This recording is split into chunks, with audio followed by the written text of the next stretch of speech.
Nah, saudara yang dikasih Tuhan, pagi ini kita mau belajar satu tema yang menarik.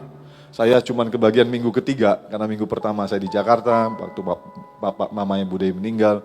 Minggu kedua Pak Abed, dan saya ingin melengkapi apa yang kita akan bicarakan sepanjang bulan ini. Yaitu temanya sangat menarik dan sangat penting, yaitu buka hati untuk Tuhan dan firman-Nya. Saudara yang dikasih Tuhan, Bapak Ibu, ada dua hal di sini, buka hati untuk Tuhan dan firman-Nya. Ini bukan maksudnya dua pribadi yang berbeda atau sesuatu yang berbeda antara Tuhan dan firman-Nya. Di dalam Yohanes pasal yang ke-14, di situ dikatakan bahwa pada mulanya adalah firman, firman itu bersama-sama dengan Allah dan firman itu adalah Allah. Jadi Tuhan dan firman-Nya itu sama, saudara. Tapi Pak, kok Bapak kasih judul berbeda? Nah, supaya saudara lebih gampang mengertinya. Tuhan dan firman-Nya itu sama. Kalau saya kasih judul buka hati untuk Tuhan dan firman-Nya, supaya saudara lebih mengerti pelajaran hari ini. Kenapa? Saya harus membedakan buka hati untuk Tuhan dan firman-Nya. Karena banyak orang Kristen merasa ketika dia sudah menerima Yesus sebagai Tuhan dan Juru Selamat, cukup baginya.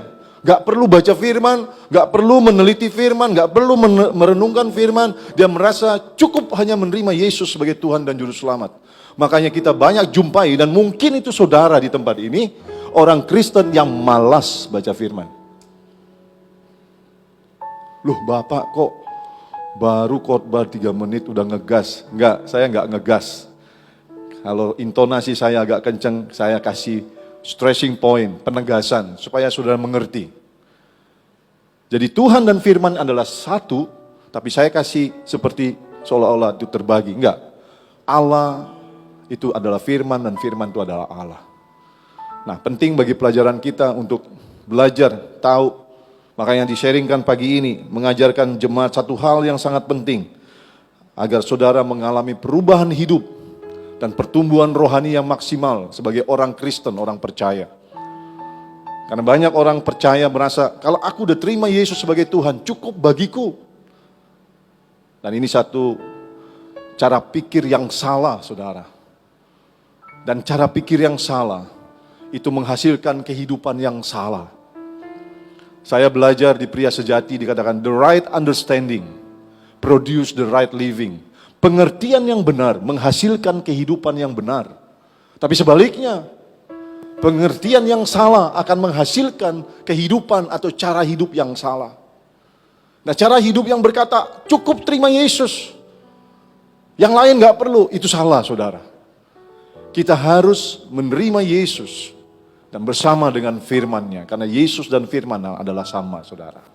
Orang Kristen kalau dia terima Yesus, dia katakan dia cinta Yesus, dia mengasihi Yesus. Orang Kristen harus mengasihi firman-Nya. Amin. Caranya apa? Dia harus baca firman, saudara. Dia harus merenungkan firman Tuhan dan melakukan firman itu. Nah, karena itu pelajaran hari ini sangat penting, saudara. Mengajarkan jemaat suatu yang sangat penting agar mengalami perubahan hidup dan pertumbuhan rohani yang maksimal.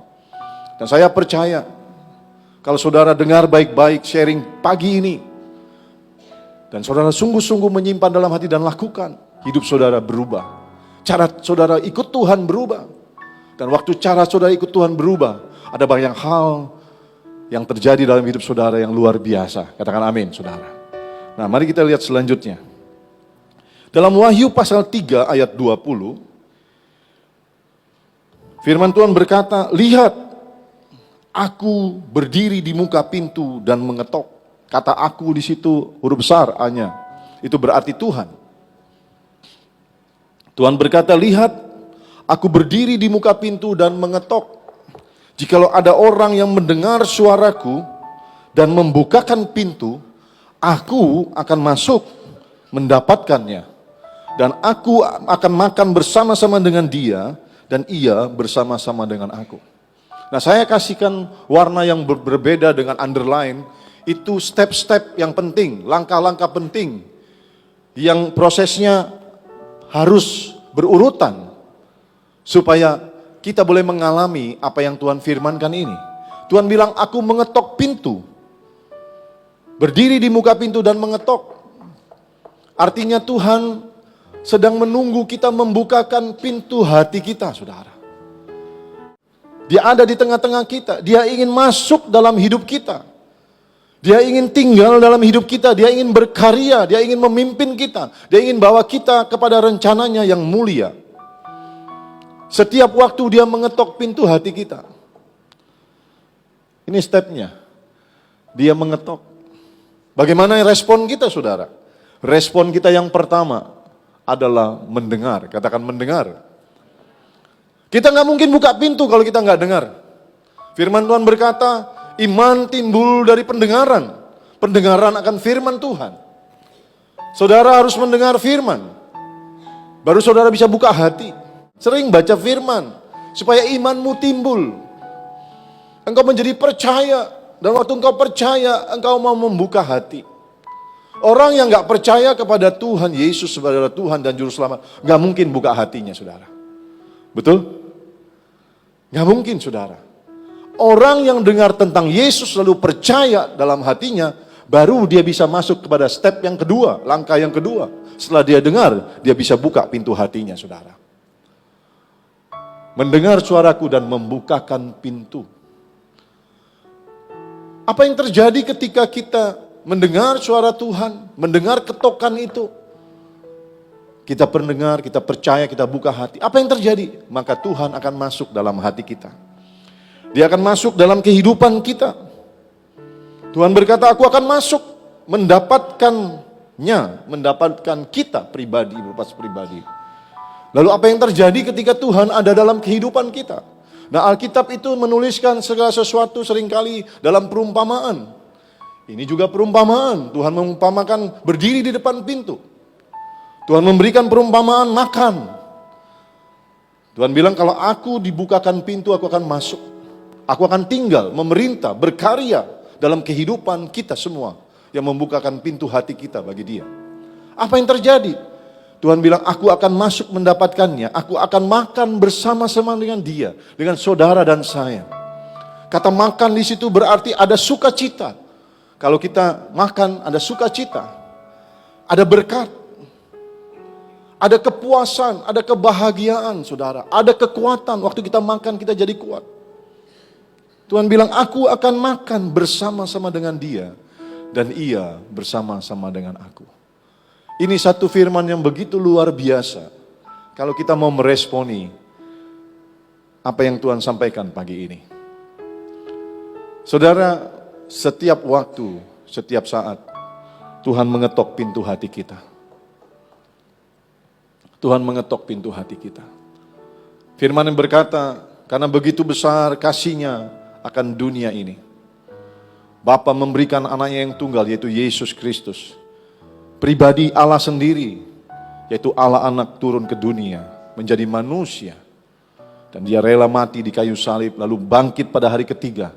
Supaya saudara dan saya ditebus dari dosa. Ditebus dari hukuman neraka kekal. Tapi selama kita hidup, kita juga akan diubahkan Tuhan, mengalami janji-janji Tuhan dalam hidup ini. Tuhan mau memberkati, Tuhan mau mengubahkan hidup kita, Tuhan mau menolong, memulihkan kita. Tapi pertanyaannya, kita mau buka hati nggak buat Tuhan? Amin. Kita mau izinkan nggak Tuhan masuk dalam kehidupan kita? Saudara yang dikasih Tuhan, sekali lagi pertanyaan itu harus selalu kita pertanyakan, introspeksi dalam diri. Sudahkah aku sungguh-sungguh membuka hatiku untuk Tuhan dan firman-Nya? Nah, saudara yang dikasih Tuhan, mari kita masuk pada pelajaran selanjutnya. Karena pelajaran hari ini sangat penting. Katakan sangat penting. Karena mempengaruhi kehidupan saudara. Dan mempengaruhi pertumbuhan rohani saudara.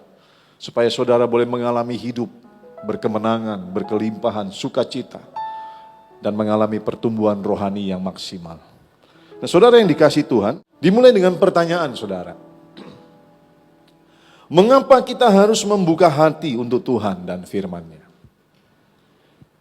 Pertanyaan ini memiliki jawaban yang simple, yang lugas. Karena inilah langkah pertama untuk mengalami perubahan hidup dan pertumbuhan rohani yang maksimal. Ini langkah pertama, seperti tadi ayat tadi, Tuhan mengetok. Kita buka pintu, maka ada sukacita, ada berkat, ada kelimpahan, ada pemulihan, ada mujizat. Ketika Tuhan sang pembuat mujizat itu tinggal menyertai, memimpin kita, maka hidup kita penuh dengan mujizat, penuh dengan berkat, penuh dengan sukacita, penuh dengan damai. Amin. Nah, inilah langkah pertama. Kalau kita buka hati untuk Tuhan dan firman-Nya, kita mengalami perubahan hidup dan pertumbuhan rohani yang maksimal. Ketika kita membuka hati untuk Tuhan dan firman-Nya, berarti kita mengizinkan Tuhan itu masuk dan tinggal dalam hati atau hidup kita. Itu sebabnya dikatakan mengapa kita harus buka hati. Ketika kita memilih untuk membuka hati untuk Tuhan dan firman-Nya, maka mulai saat itu, katakan mulai saat itu, hidup kita mengalami perubahan. Waktu kita buka hati, hidup kita mengalami perubahan. Sebaliknya saudara, jika kita tidak mau membuka hati, maka sampai kapanpun, perhatikan statement saya, kalau kita tidak mau buka hati untuk Tuhan dan firman-Nya, sampai kapanpun kita tidak akan mengalami perubahan. Dan sampai kapanpun rohani kita tidak mengalami pertumbuhan. Sampai kapanpun. Jadi kuncinya kita harus buka hati untuk Tuhan dan firman-Nya. Karena mulai saat kita buka hati, mulai saat itulah kita mengalami perubahan dan pertumbuhan. Nah, saudara yang dikasihi Tuhan, perubahan hidup dan pertumbuhan rohani itu tidak tergantung siapa kita atau berapa lama kita menjadi Kristen. Jadi dua hal, tidak tergantung siapa kita. Tidak tergantung berapa lama kita jadi orang Kristen. Nah, pertumbuhan rohani, perubahan hidup itu tergantung kita mau buka hati nggak sungguh-sungguh buat Tuhan dan firman-Nya. Nggak tergantung siapa kita. Oh Pak, saya Kristen Pak. Saya anak pendeta Pak. Saya pengerja di GB Immanuel, udah pakai jas nih. Enggak. Enggak pengaruh itu. Itu status enggak mempengaruhi. Enggak ada gunanya saudara. Kalau status itu tidak diikuti dengan langkah membuka hati buat Tuhan dan firman-Nya. Saudara mau anak pendeta, saudara pengerja. Kalau saudara enggak pernah buka hati atau buka tutup semaunya saja ikut Tuhan, hidup saudara enggak berubah. Rohani saudara enggak bertumbuh. Makanya kita lihat saudara di gereja, saya enggak ngomong di luar, di gereja aja. Ada hamba-hamba Tuhan, ada yang katanya pengerja, tapi hidupnya enggak berubah saudara. Enggak berubah. Masih bikin dosa, masih suka nonton film pornografi saudara. Suka berselingkuh, suka berzina, berjudi. Masih simpan kepahitan, sakit hati. Masih suka gosip, tebar kebencian. Pengerja saudara. Jadi kan status itu siapa kita tuh gak mempengaruhi pertumbuhan rohani atau perubahan hidup saudara. Gak pengaruh.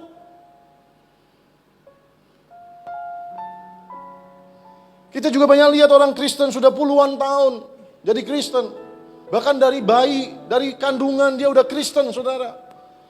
Dalam kandungan ibunya bapaknya udah kasih nama Matius, Markus, Lukas, Yohanes. Udah didoain karena nenek moyangnya Kristen. Dia lahir Kristen. Dia 30 tahun, 40 tahun, 50 tahun Kristen. Tapi hidupnya gak berubah. Masih suka sakit hati. Masih gampang tersinggung, saudara. Masih suka egois, cuman mikirin diri sendiri. Suka ngambek, saudara. Gak mau dikasih tahu keras hati. Ini kan gak dewasa, saudara. Jadi sekali lagi, statement ini, bahwa perubahan hidup dan pertumbuhan rohani tidak tergantung siapa kita dan berapa lama kita menjadi orang Kristen. Jelas. Kita bisa temui di gereja, di sekitar kita, di keluarga kita, Kristen. Tapi hidupnya menyedihkan, menjengkelkan, menyusahkan saudara. Saudara yang dikasihi Tuhan, saya juga seperti itu. Dalam fase pertama setengah hidup saya. Sekarang umur saya 53, nanti Maret 54. Saya lahir baru 27 tahun, umur 27. Saya sering cerita di sini, tahun 97 Maret. Saya Kristen dari kecil. Mama Kristen ajak saya ke sekolah minggu, saya ke sekolah minggu. Saya suka ikut mama persekutuan doa. Saya ke gereja tiap minggu, saya doa pagi, makan doa, pulang doa, saudara. Tapi saya nggak pernah sungguh-sungguh, perhatikan kata sungguh-sungguh, katakan sungguh-sungguh. Saya nggak pernah sungguh-sungguh buka hati untuk Tuhan dan firman-Nya. Ke gereja, kayak saudara nih, ke gereja saudara. Ke komsel, saudara. Doa. Kok bisa Pak? Ya saya merasa asal saya sudah lakukan sebegitu aja, sudah cukup jadi Kristen. Ternyata salah konsep saya. Itu saya bilang, the right believing, the right understanding, produce the right living. Pengertian yang benar, the right understanding, ya, the right believing, kepercayaan yang benar, produce the right living, menghasilkan kehidupan yang benar. Saya jadi Kristen 27 tahun, punya konsep yang salah, saudara. Sehingga kelakuan saya salah, tanpa saya sadari. Saya ke gereja, tapi saya nggak takut Tuhan. Judi iya, narkoba iya, dugem iya, perjinahan iya, egois iya. 27 tahun saya Kristen, melakukan ritual-ritual kekristenan, tapi hidup saya tidak mengalami perubahan seperti yang Tuhan mau. Enggak. Hidup saya enggak mengalami pertumbuhan rohani yang maksimal yang Tuhan inginkan dari setiap orang percaya. Justru sebaliknya hidup saya menyusahkan, menyedihkan, menjengkelkan. Enggak ada yang bisa saya banggakan.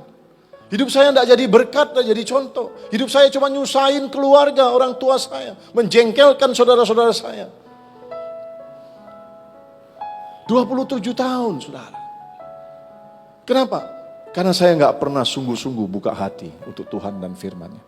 Saya nggak baca firman, saudara. Saya merasa ke gereja udah cukup. Saya merasa berdoa udah cukup. Ini konsep yang salah. Menghasilkan kehidupan yang salah. Puji Tuhan. Karena kasih anugerah Tuhan. Tahun 97 Maret.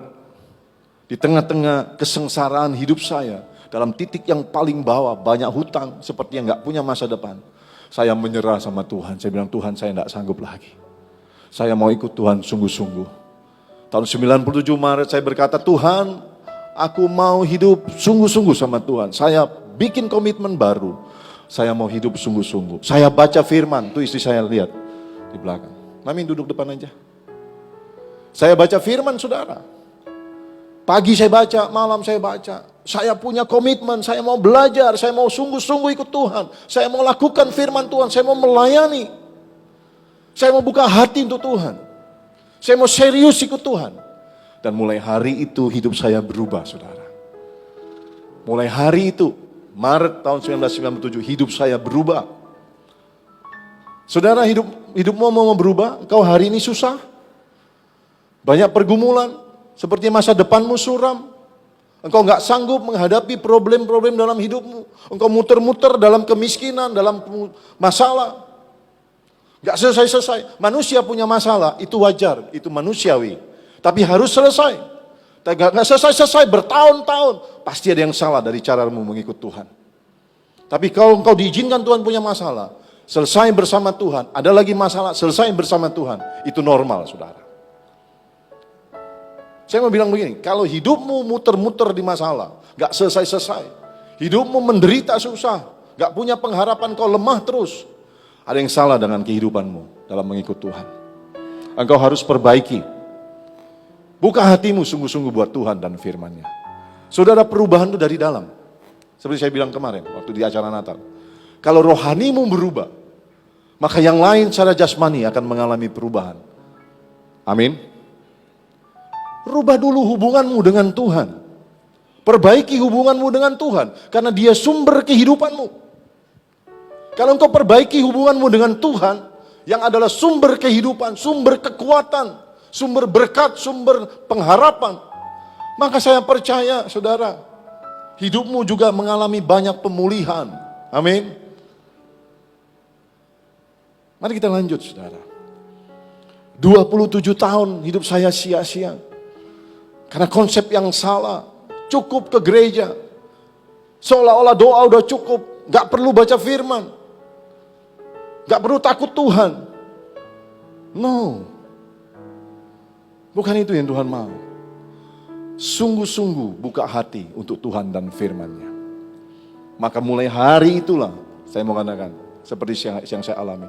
Mulai hari itu, mulai detik itu, engkau mengalami perubahan hidup. Engkau mengalami pertumbuhan rohani yang maksimal. Buka hatimu untuk Tuhan dan firman-Nya. Saudara, 27 tahun hidup saya sia-sia. Karena saya nggak sungguh-sungguh sama Tuhan. Ke gereja gitu-gitu aja. Sekedar formalitas. Nggak enak sama tetangga, nggak enak sama mama, nggak enak sama istri, nggak enak sama kawan. Saya nikah tahun 95, saudara. Ke gereja sama istri, nggak sungguh-sungguh, saudara.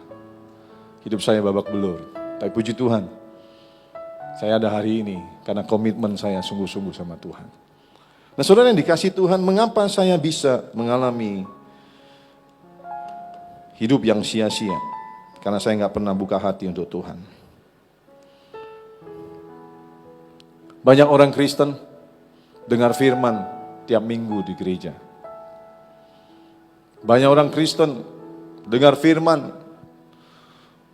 Kalau kita buka Facebook, buka medsos, seringkali masuk klip-klip firman dari berbagai hamba Tuhan. Sebenarnya itu adalah firman buat kita. Sering kan buka medsos kan? Kita ini orang Indonesia terkenal suka buka medsos. Banyak firman yang kita dapat, saudara. Tapi seringkali masuk kiri, keluar kanan. Masuk kiri, keluar kanan. Kita lebih tertarik lihat berita di medsos daripada tertarik lihat firman dan menyimpan dalam hati kita. Kita lebih ingat, oh si itu artis itu selingkuh. Gitu kita ingat. Oh si itu kawin lagi tuh sama ini. Oh itu si artis kena narkoba. Kita ingat, saudara. Lebih ingat gosip daripada firman. Lebih seru ngomongin gosip daripada firman. Ini fenomena orang Kristen. Dan saya berharap jemaat Immanuel enggak begitu. Amin. Ya, mari kita mulai merubah konsep kita mengikut Tuhan. Kita mau sungguh-sungguh, katakan saya lagi, sungguh-sungguh membuka hati kita untuk Tuhan dan firman-Nya. Nah, saudara yang dikasih Tuhan, apa arti membuka hati untuk Tuhan dan firman-Nya? Artinya adalah kita membuka hati kita dengan sungguh-sungguh untuk Tuhan dan firman-Nya, disertai apa? Komitmen. Bahwa kita mau sungguh-sungguh menghormati Tuhan dan mau sungguh-sungguh taat melakukan firman-Nya. Ini, saudara. Penting kata sungguh-sungguh. Sungguh-sungguh itu betul-betul melakukan. Serius, fokus. Betul-betul, sungguh-sungguh buka hati untuk Tuhan dan firman-Nya. Kalau kita buka hati untuk Tuhan dan firman-Nya, kita buka. Dan selamanya kita serius buka hati untuk menerima Tuhan dan firman-Nya. Apapun yang kita dengar firman-Nya, seringkali kita nggak ngerti, seringkali kita nggak setuju, rasanya berat, tapi kalau kita serius, kita terima firman itu dan berkata, aku mau taat Tuhan. Itulah yang namanya komitmen. Aku mau taat Tuhan. Sekalipun berat, sekalipun susah, sekalipun mungkin aku nggak ngerti, tapi aku mau taat Tuhan. Aku mau taat. Tuhan yang suruh, aku harus menghormati Tuhan. Ketika saudara buka hati untuk Tuhan dan firman-Nya, saudara mengizinkan Tuhan memerintah dalam hidup saudara, Tuhan tinggal dalam hidup saudara, saudara harus menghormati Tuhan. Apa bukti kita menghormati Tuhan? Kalau di gereja saudara angkat tangan memuji, itu bagus. Tapi bukti paling real seseorang menghormati Tuhan, ketika tidak ada yang lihat, saudara sendiri. Tidak ada yang lihat saudara buka laptop, Saudara bisa buka film porno. Saudara tahu aksesnya, tapi saudara tidak buka. Itu saudara menghormati Tuhan. Saudara lagi di luar kota. Tidak ada istri, tidak ada suami, tidak ada siapapun yang kenal saudara. Saudara punya uang untuk selingkuh, untuk berzina, untuk melakukan dosa. Saudara tidak lakukan. Karena saudara tahu, saudara sudah buka hatimu, hidupmu, dan Tuhan ada di hatimu. Dan engkau tidak mau mengecewakan Tuhan. Itulah komitmen untuk menghormati Tuhan sungguh-sungguh. Amin. Itulah komitmen untuk menghormati dan taat melakukan firman-Nya.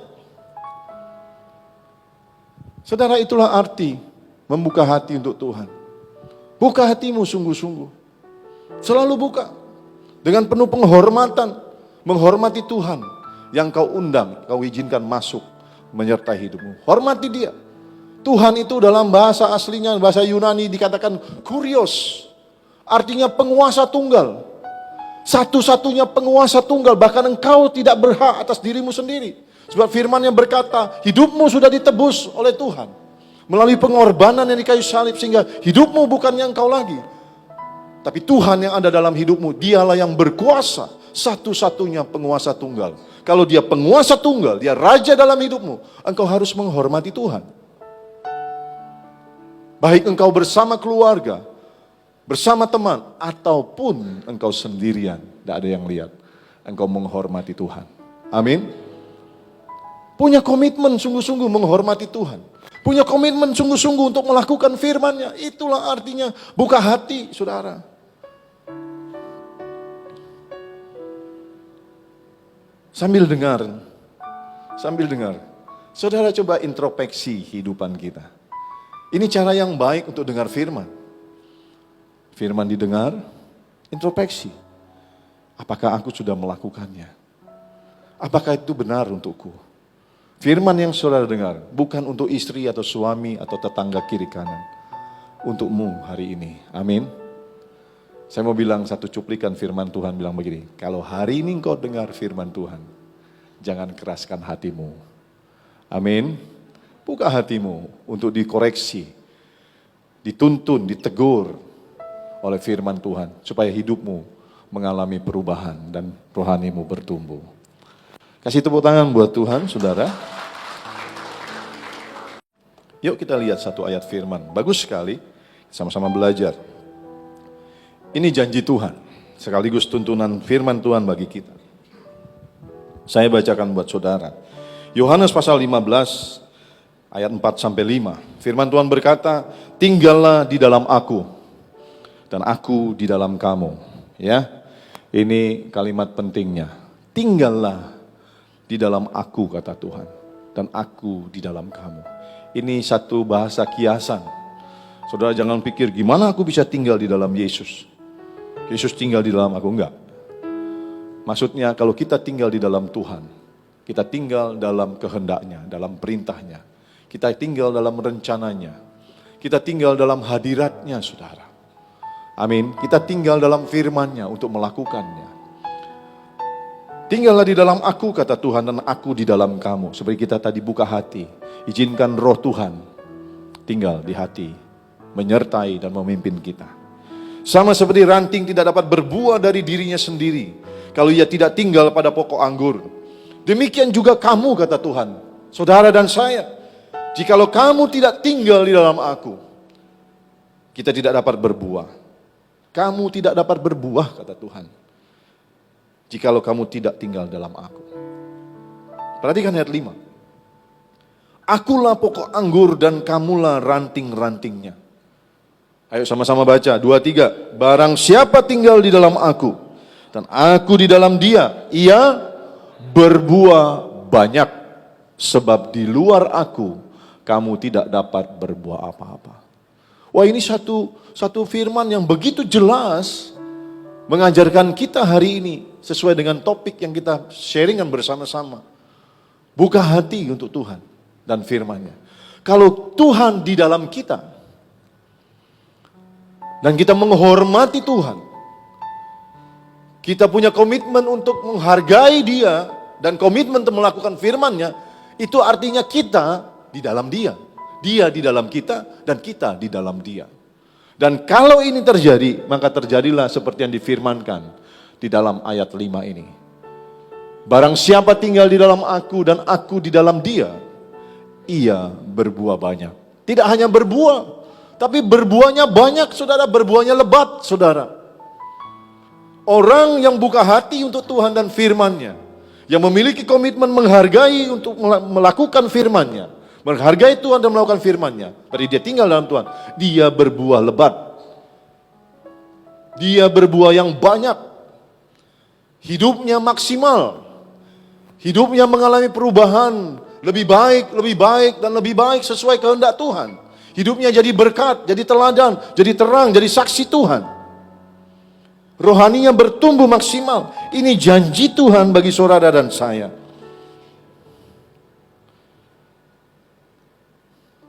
Kita akan berbuah lebat.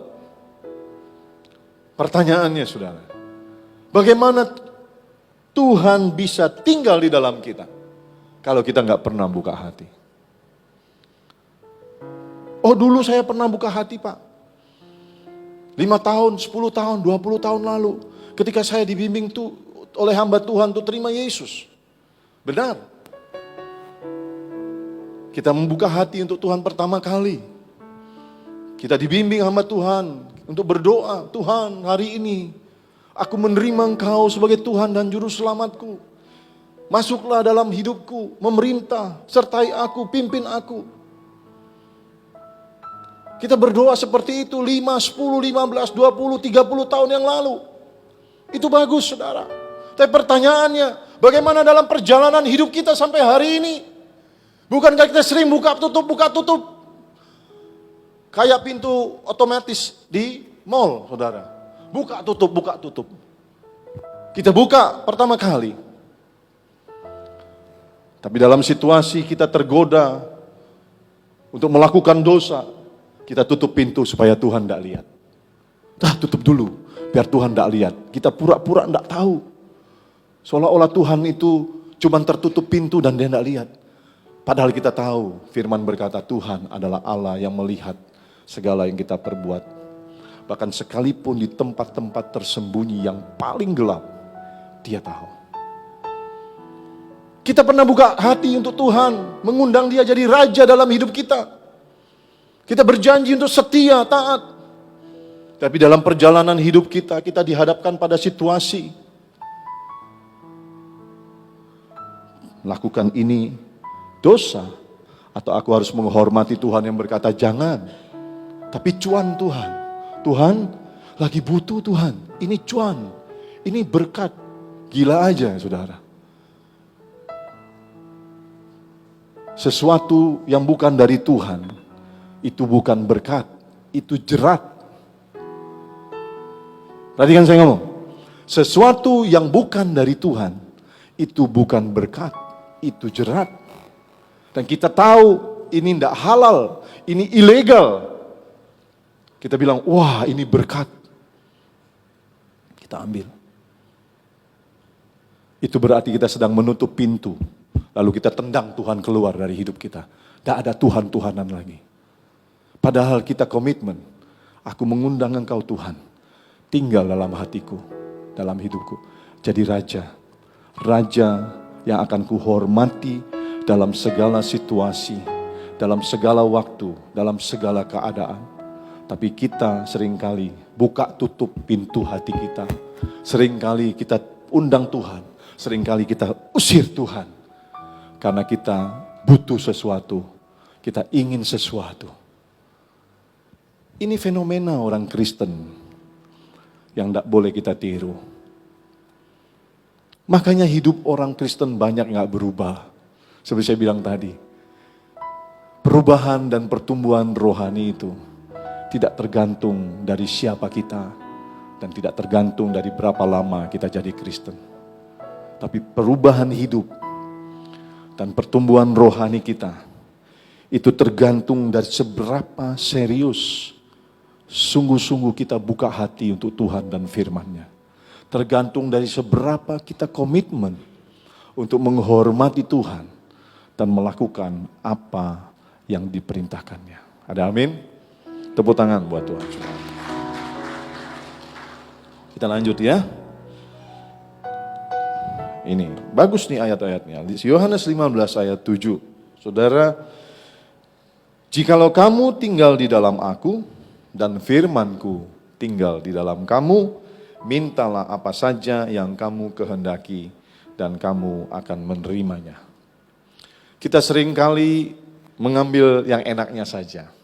Orang Kristen emang suka penggal-penggal ayat untuk enaknya saja, untuk kepentingannya saja. Wah, enak ya. Orang Kristen minta apa saja yang dikehendaki lalu Tuhan pasti jawab. 1 Korintus 2 ayat 9, doa yang suka saya ucapkan. Apa yang tidak pernah kulihat, apa yang tidak pernah kudengar, apa yang tidak pernah timbul dalam hatiku, disediakan Tuhan bagiku. Tapi ada satu penggal kalimat di belakangnya, saudara. Bagi mereka yang mengasihi Tuhan. Jadi nggak bisa dipenggal untuk enaknya, oh mujizat terjadi, apa yang nggak pernah kulihat, kudengar, itu disediakan Tuhan bagiku. Iya betul, tapi bagi mereka yang mengasihi Tuhan. Katakan yang mengasihi Tuhan. Yohanes pasal 14 ayat 15, 13, 11, 15, pokoknya dalam satu perikop ada 3 kali Tuhan berkata, kalau engkau mengasihiku, engkau akan melakukan semua yang aku perintahkan. Wujud kasih kita kepada Tuhan adalah kita melakukan firman Tuhan sungguh-sungguh. Maka mujizat terjadi. Sama dengan ayat ini saudara.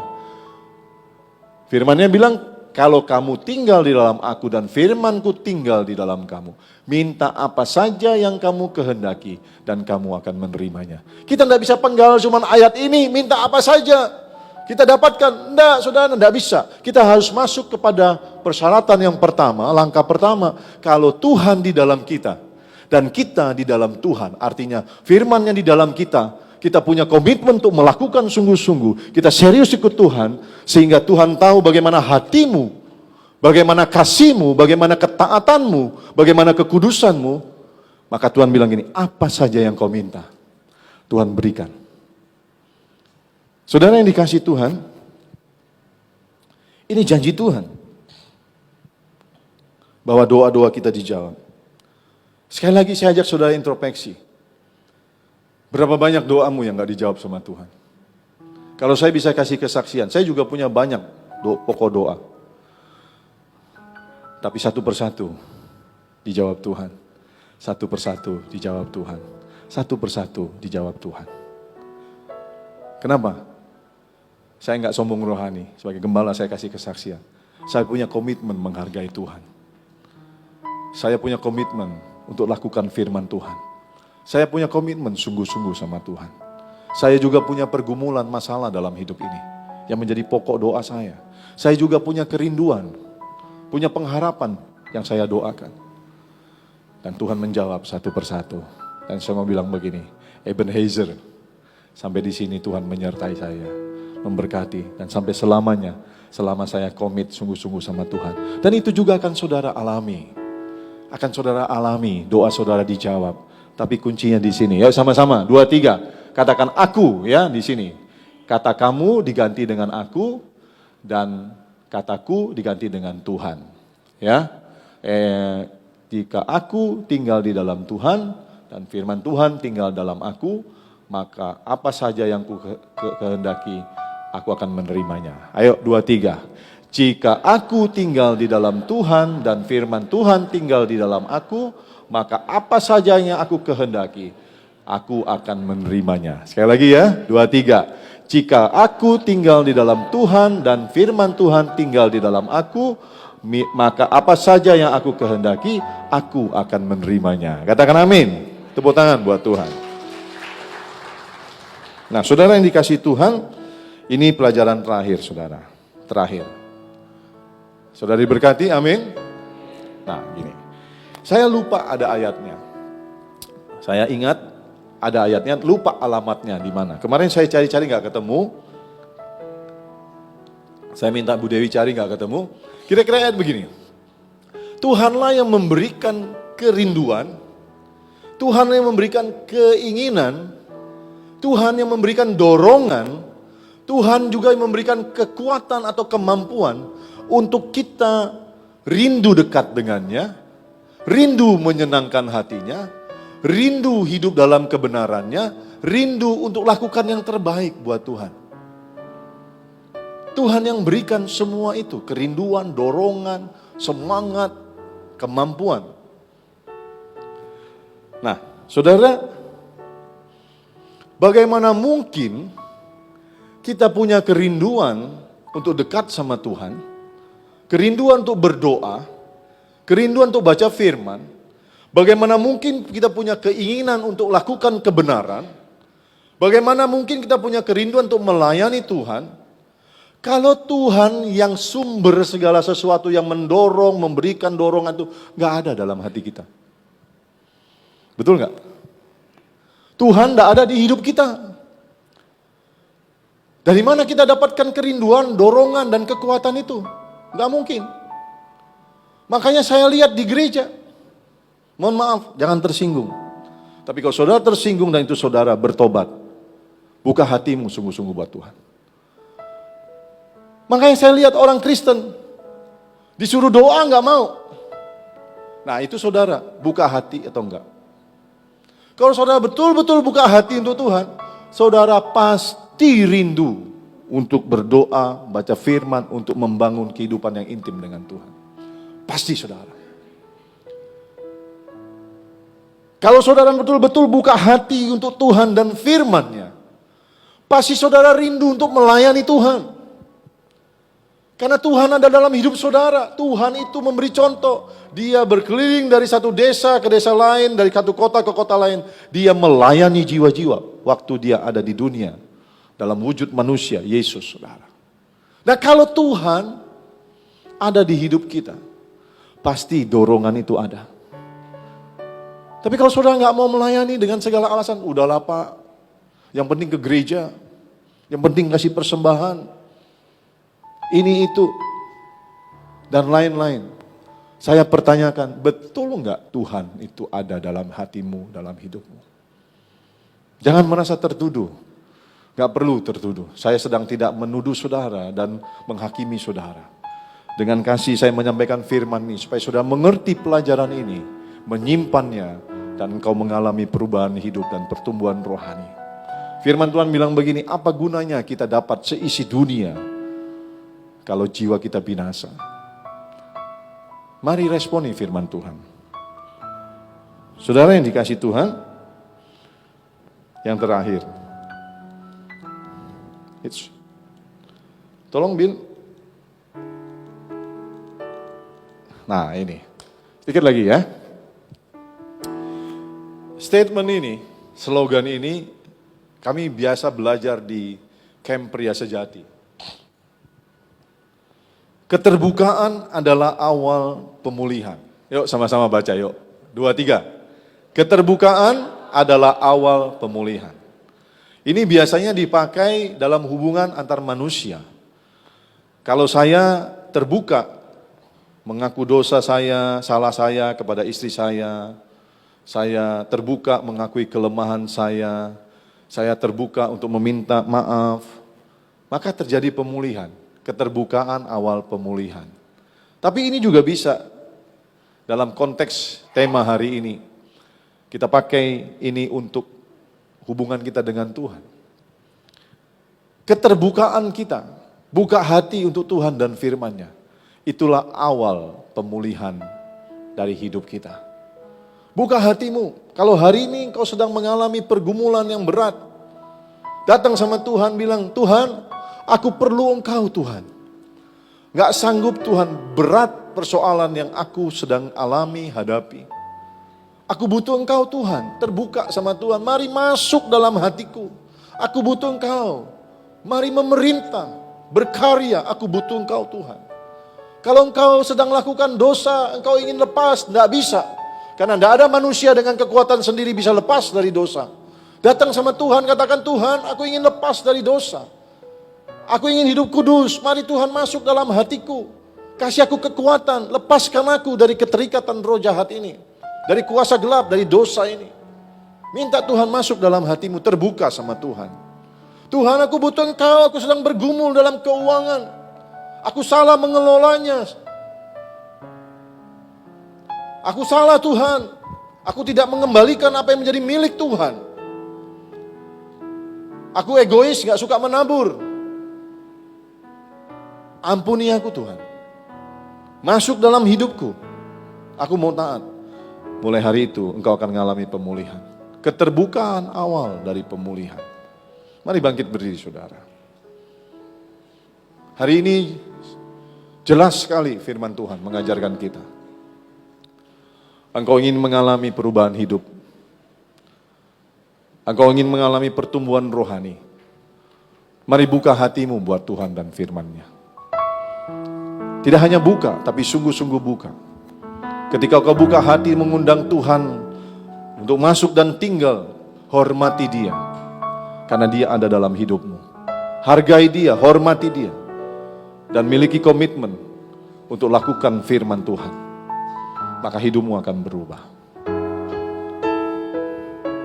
Ini momen yang tepat untuk mengakhiri tahun ini dan memasuki tahun yang akan datang. Kita butuh Tuhan. Tanpa Tuhan, kita tidak bisa berbuat apa-apa. Memasuki tahun 2024, kita perlu Tuhan. Mari undang Tuhan masuk dalam hidupmu, menyertai engkau. Supaya tahun 2024 hidupmu berkemenangan.